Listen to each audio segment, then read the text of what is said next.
Beita ama fakkeenya bakka himera bar himera nama kuma dibba furu rahim nama kuma afuru rahimeran okay namni kun si malee viidiyoo biraallee qaba nama biraallee irraan qaba nama isaa san fiduu dandeetta ijoollee inni irraa iddoo raabsan jirani beeyta tamallaa kabaa ibsan beeyta sagalee keessirreessine kaisii qofa irratti xiyyeeffadhu yookaan sun achiin hafuu danda'a beekta. Kaisii qofa irratti xiyyeeffadha maqaa namaatiif gaariin ta'uu waan ta'eef ani laal faamire maas hin jedhe beekta amma laal akkasii jettuti viidiyoon biraatuun jira kan agartee namni kun ittiin biyyuma taa'eetumaan mallaquma ijoollee irraa ittiin nyaatu so nama akkanaa kana akkam godhan akkasiin jettutti nama afur beekattee miti. Viidiyoon tokko lama miti erga akka Baaltazaartu irra baay'eedha viidiyoon. Kammaa inni ijoollee irraa waraabee moo? Yaa. So maalamni kun wanjala guddaadha jarana kun bar mush kanaa miti warri Baaltazaaru alabaa baasee yookaan waan wahii godhee irraa viidiyoo waraabu summa wallaahi ni hidhama. Kanaafiyyuu fuufuu dhageessan bilbilii fi micaasan maqaa isaa su'aa maxxanu.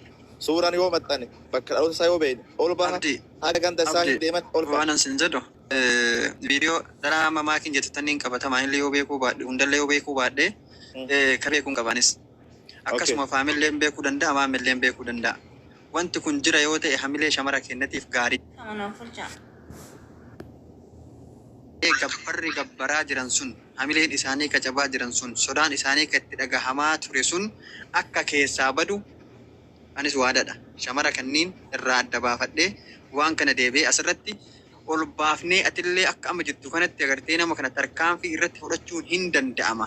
Biyya keessa namni jiru agartee tarkaanfii irratti fudhachuu hin danda'u jettee ijoollee tana irraa gabbarri akka dhaabatu goonaa jechuudha. Sagalee fi waraabbadha wallaahi billaahi godinuma Arsii keessaa ta'u wallaahi manallee haa ta'u kun waadaa isinii seenaa. Dhaabba warruma isaa qofaati suuraa isaa qabatamaa fi mee muhee galchi fuufu muriitiin akka yookaan muhee galchi furii miti viidiyoo biraa ka makii kana malee viidiyoon takka yoo biraatti irratti ragaan qabatamaa yoo jiraate maasalaama ena miidiyaa biyyattiitti kennee barbaanna biyya keessa makii kana qofaa yoo qabe bara inni mana seeraa seenan guutuu gadi baasaa barachitti federaalaan soitiin jedhee barasiin maal santaa. Ana barang wanni hundi na bina rigida jibda. Assalamualaikum warahmatullahi wabarakatuh. Waalaikumsalam. Dabboon gabbaate jedhan malee hin gudeedamte malee dabboon wayituun baan kun gudeeddi. Yes. Eekaa biraa kan qabu kuni sirnichi ittiin himatamullee yoo isiin haftittii namaa taate haftittii tiyyata harma turii tamartii wacaraa in gudeedee jedhi gadaa isii jedhee osoo abbaallee himatee karaa ittiin himatu gudeeddaadha kun tokko. Yoo bantii namaallee taate abbaan bantii tanaa in gudeedamteedha kan ittiin himatu tokko. Inni lammaffaan ani wanti guddaan an barbaade mucattii tana warri itti dhiyaatan amelee toraa jabeessa. Karaa biraatiin mucaan ijoollee dhugumaan hadaabbaa akka jedhan san yoo ta'e bulchiinsa hadaabbaa irraa haga bulchiinsaaf nageenyaatti an namoota achii warra hooggansa achii namoota hedduu fi qaamaan beeka waan ta'eef bilbillee kallattiin lafarratti mucaan soqamee akka barbaadamee tarkaanfii seeraa jala mucaan oolu wallaahi summa wallaahi natu isinii godhe odoo nama biraa ifaa jeen godhe. Kanaaf mucattiin himannaa ofii karaa barbaachisu irratti taabantu hin gudeedame jettee gaafa isiin himatte ragaan jira waan ta'eef namticha san suuraa isii fudhattee suuraa mucaa sanii fudhattee ragaa qabatamaa suuraa mucaa saniiti ganda mucaa sanii boruu arginaa suuraa yoo ol bahe godina Arsii lixaa aanaa Adaabbaa ganda akkanaa ilma ebaluutii boruu irra gennaa. Mucaan Adaabbaa miti raggata Adaabbaa miti mucaan hasaasaa. Salaamu alaikum.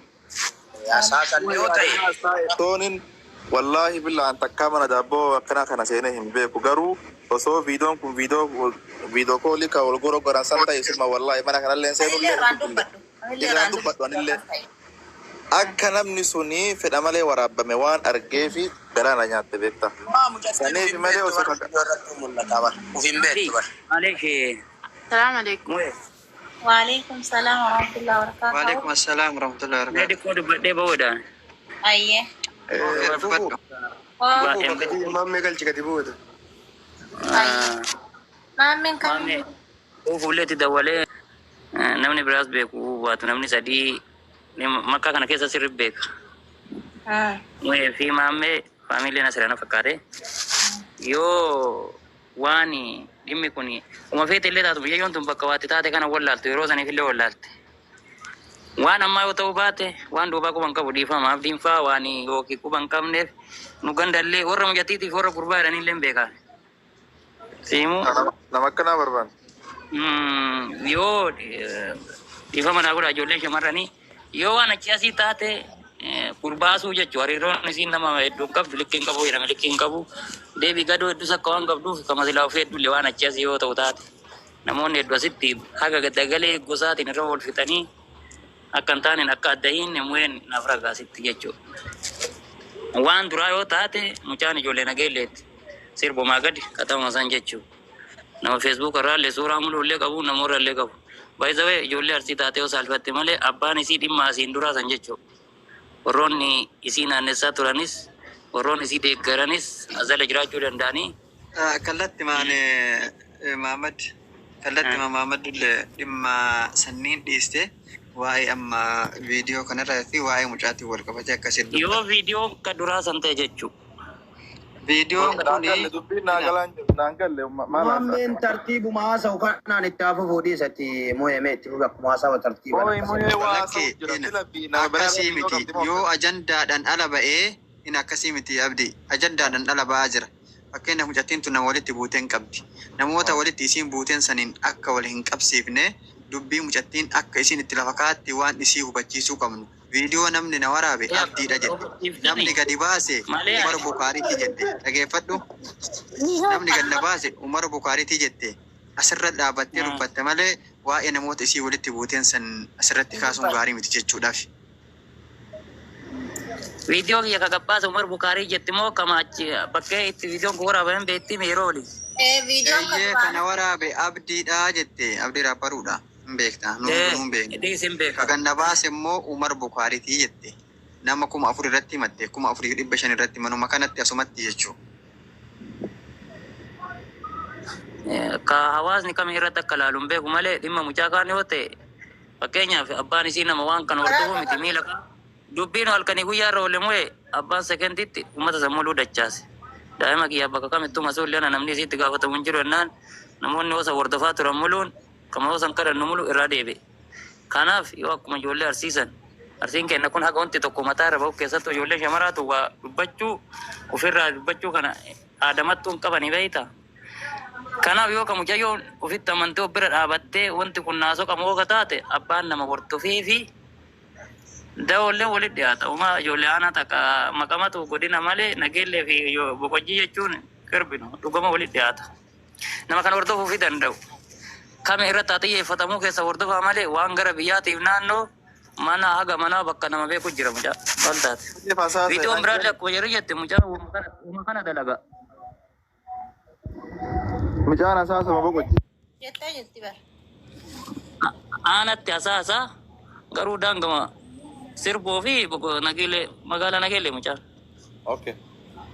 Sirboo taanaan ijoollee arsii bahaa boqojjii kana ka sirboon wanna